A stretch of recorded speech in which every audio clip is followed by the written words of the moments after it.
పరిచయం చేసే అవకాశం కల్పించిన నాయకత్వానికి నమస్కారాలు తెలియజేసుకుంటూ, తెలుగుదేశం పార్టీ అంటేనే పేదల పార్టీ. తల్లి బిడ్డకు పేగుబంధం ఎంత బలమైనదో, పేదలతో తెలుగుదేశం పార్టీకి ఉన్న అనుబంధం అంతకంటే బలమైనది, దృఢమైనది.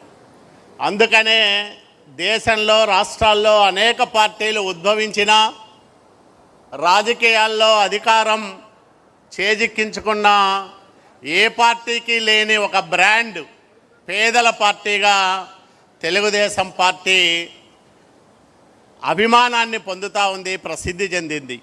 అట్లాంటి పార్టీలో ఈరోజు ఈ పేదల సేవలో కార్యక్రమాలు అనేక రూపాల్లో కూటమి నాయకత్వంలో నిర్విరామంగా సాగిపోతూ ఉన్నాయి.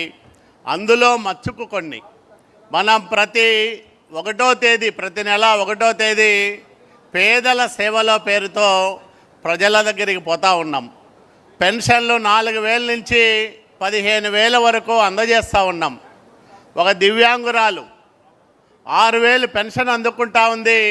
ఆమె మన నాయకుడికి చెప్పిన మాట, మీరు ముఖ్యమంత్రి కాకముందు నాకొచ్చే 3,000 నాకే సరిపోయేది, ఈరోజు వస్తున్న 6,000 నాకు కాకుండా నా తమ్ముని చదువుకు కూడా సరిపోతూ ఉంది సార్ అని నా నియోజకవర్గంలో నేమకల్లు గ్రామంలో గొప్పగా చెప్పిన అంశాన్ని మీ అందరికీ నేను మనవి చేస్తూ ఉన్నాం.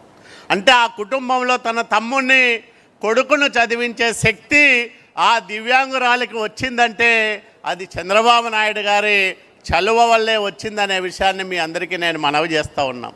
అట్లాగే నా నియోజకవర్గంలో కనేకల్లు మండలంలో 2 మరుగుజ్జు కూతుళ్ళు, ఒక భర్త లేని తల్లి. ఆ కుటుంబానికి 14,000 కూతుళ్ళకి, అట్లాగే 4,000 తల్లికి వస్తూ ఉంది. 18,000 రూపాయలు, 6, 12, 4, 16,000 రూపాయలు. ఆ 16,000 రూపాయల్లో 6,000 రూపాయలు ఆ కుటుంబానికి సరిపోతూ ఉంది. మిగతా మొత్తం చీటీలు వేసుకుంటా ఉన్నాం. మాకు భవిష్యత్తులో ఎప్పుడు ఆర్థిక అవసరాలు వచ్చినా చంద్రబాబు నాయుడు గారు ఇచ్చిన ఈ డబ్బుతో మేము ఆనందంగా మా జీవితాల్ని, మా భవిష్యత్తును గడపబోతా ఉన్నామని చెప్పినప్పుడు, ఈ పార్టీలో పనిచేస్తున్న వ్యక్తిగా చంద్రబాబు నాయుడు గారి గొప్ప మానవత్వం ఉన్న నాయకుడి నాయకత్వంలో పనిచేస్తున్న మనమందరం కూడా ప్రతి క్షణము గర్వపడే విధంగా ఈరోజు ఈ పెన్షన్ల పంపిణీ కార్యక్రమం నడుస్తూ ఉంది. మన పిల్లలు, లేకపోతే మన చుట్టుపక్కల ఉన్న పిల్లలు MBA ఇంజనీరింగ్ చదివినా ఎక్కడో హైదరాబాద్లోనో బెంగళూరులోనో మరి ఉపాధి అవకాశాలు పొందినా ఇంటికి 15,000 రూపాయలు పంపే పరిస్థితి లేదు వాళ్ళకి.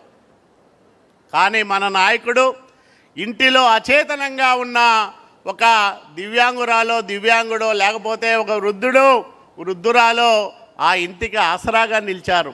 నిన్న మొన్నటి వరకు ఆ ఇంటికి భారంగా మారిన వాళ్ళు ఈరోజు ఆ ఇంటికి ఒక భరోసాని ఇస్తూ ఉన్నారు. చంద్రబాబు నాయుడు గారికి ఎవరు అడగలే మీరు ఈ మనిషికి 15,000 రూపాయలు పెన్షన్ ఇవ్వమని. కానీ ఆయన మానవత్వం అంటే ఈ రాష్ట్రంలో ఏ మనిషి అన్నము లేదని కానీ, నాకు ఈ పూట గడవలేదనే బాధతో పడుకోకూడదనే ఆలోచన చేస్తున్న గొప్ప నాయకుడు చంద్రబాబు నాయుడు గారు అనే విషయాన్ని మీ అందరికీ నేను మనవి చేస్తూ ఉన్నా.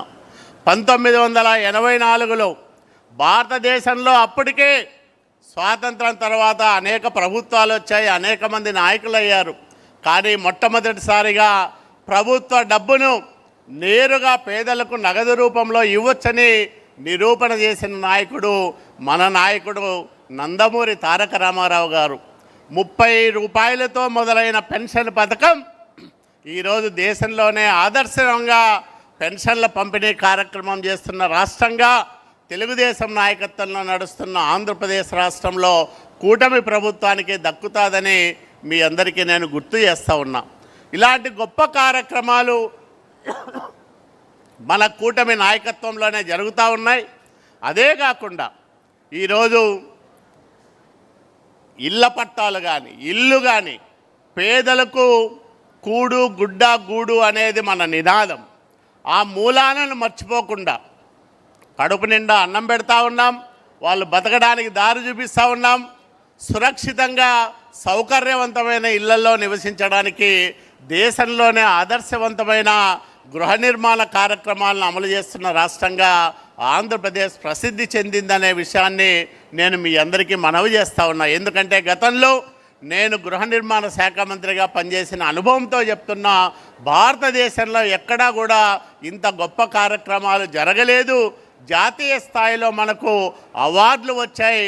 ఈ గృహ నిర్మాణం దేశానికే ఆదర్శం. బహుళ అంతస్తుల్లో బలహీనులు, బడుగులు, పేదలు నివసిస్తారని ఎవరు కూడా ఊహించి ఉండరు. కానీ అట్లాంటి అపార్ట్మెంట్లలో ఈరోజు పేదలు సంసారాలు చేసుకుంటా ఉన్నారంటే అది చంద్రబాబు నాయుడు గారి దార్శనికత, ముందు చూపుకు నిదర్శనమని కూడా మీ అందరికీ నేను మనవి చేస్తూ ఉన్నా. ఇవే కాదు, ఈరోజు విద్యా సంస్కరణలు మన లోకేష్ బాబు గారి నాయకత్వంలో సాగుతున్న విద్యా సంస్కరణలు దేశంలోనే ఆంధ్రప్రదేశ్ను విద్యలో అగ్రగామిగా నిలుపుతూ ఉంది.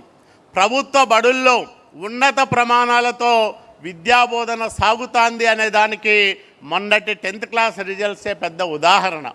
ఈరోజు ప్రైవేటు కాన్వెంట్లను మానేసి ప్రభుత్వ బడుల్లో విద్యార్థులు చేరగలుగుతూ ఉన్నారంటే లోకేష్ బాబు గారు తీసుకొచ్చిన సంస్కరణల ఫలితాలు మన కళ్ళ ముందు సాక్షాత్కరిస్తూ ఉన్నాయనే విషయాన్ని కూడా మీకు నేను మనవి చేస్తూ ఉన్నా. 196,000 టీచర్ పోస్టులు భర్తీ చేసిన ఘన చరిత్ర తెలుగుదేశం నాయకత్వం సొంతం. 13 డిఎస్సీలు మనం 94 నుంచి నిర్వహించాం. ఈ రకంగా 190,000 టీచర్ పోస్టులను ఈ రాష్ట్రంలో భర్తీ చేశాం. ఈరోజు చూస్తూ ఉన్నాం, వైసీపీ నాయకులంతా పోయి మరి విద్యాశాఖ కార్యాలయం దగ్గర నానా హడావుడి చేశారని వార్తలు వస్తూ ఉన్నాయి. నేను ఒకటే అడుగుతూ ఉన్నా, ఒక్క సంవత్సరం ఒక్క డిఎస్సి నిర్వహించని వాళ్ళు విద్యా ప్రమాణాలను పదపాతాళానికి తొక్కేసి పేదలకు ప్రభుత్వ విద్యను దూరం చేసిన దుర్మార్గులు ఈరోజు విద్య గురించి మాట్లాడే అర్హత, హక్కు ఉందా అని నేను అడుగుతా ఉన్నా.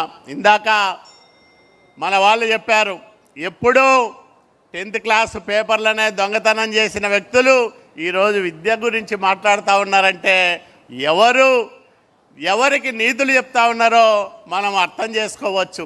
ఇదే కాదు, సూపర్ 6 పేరుతో ఆ రోజు ఎన్నికల్లో ఏమైతే చెప్పామో 90% హామీలను నెరవేర్చిన చరిత్ర మనది.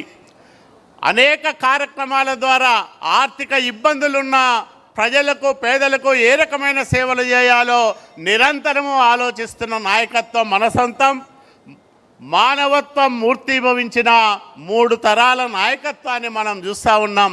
30 మర్డర్లు, 69 దోపిడీలు, లేకపోతే 600 దొమ్మిలు చేసిన కుటుంబం గురించి వారం రోజులుగా మనం పత్రికల్లో చదువుతూ ఉన్నాం.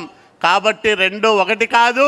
ఈ రాష్ట్రానికి కూటమి నాయకత్వం, మన జనసేన అని చెప్పినట్లు 15 సంవత్సరాలు ఈ రాష్ట్రానికి చంద్రబాబు నాయుడు గారి సమర్థవంతమైన నాయకత్వం అవసరం.